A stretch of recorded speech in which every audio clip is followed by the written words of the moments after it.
Hello everyone. We're still looking at some music for Pentecost and confirmations this week. Pentecost is at the end this week. And the piece that I'd like to share with you today is a piece called The Spirit of the Lord. It's written around 11 or 12 years ago now at this stage, and it was kind of conceived with maybe youth gatherings in mind.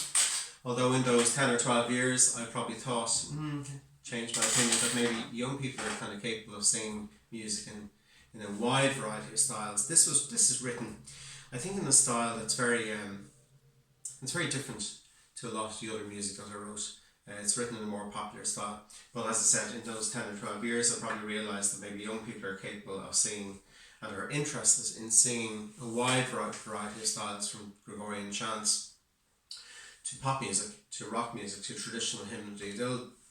They're pretty much very open to anything if it's done with sincerity and done with conviction. So the structure of this piece, it's refrain, and there are 4 verses, and the first 3 verses are all follow a very, very similar format, and they're scored for cantor. Verse 4 then is a little bit different. It's scored for cantor or unison choir, and then the 3-part choir come in. So it's scored for 3-part choir and piano, and moves along nice and briskly. Where does the piece come from, or what's the theology behind the piece? Great scene in Luke's Gospel where Jesus goes to his hometown of Nazareth, and he goes into the synagogue, and he opens the scroll and reads from the scroll the prophet Isaiah, the section that says, "The Spirit of the Lord has been given to me to preach the good news, to bring freedom to captives and sight to the blind." And that text forms the basis of the refrain. So the refrain of the piece is, "The Spirit of the Lord is given to us.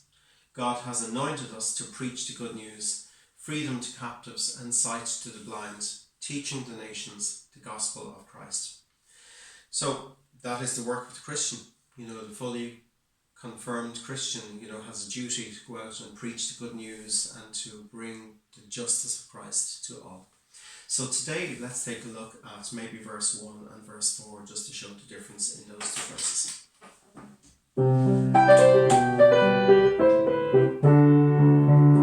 The Spirit of the Lord is given to us. God has anointed us to preach the good news, freedom to captives and sight to the blind, teaching the nations the gospel of Christ.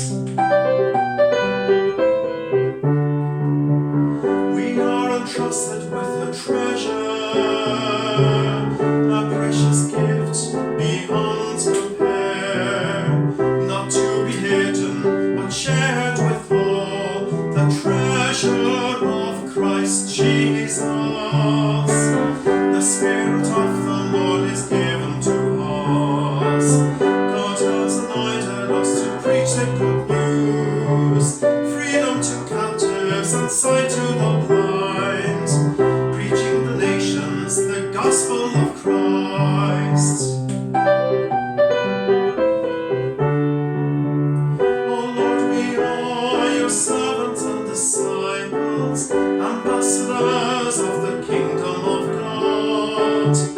Oh Lord, increase our faith to witness to your love.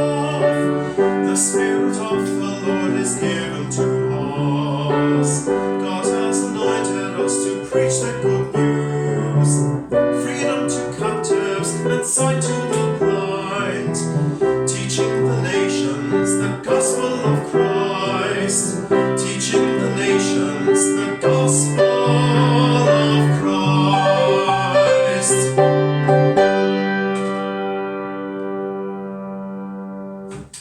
So as I said, very different to my usual stuff, but hope you like it. It might be useful in your own repertoire. Thanks very much. Take care. Bye.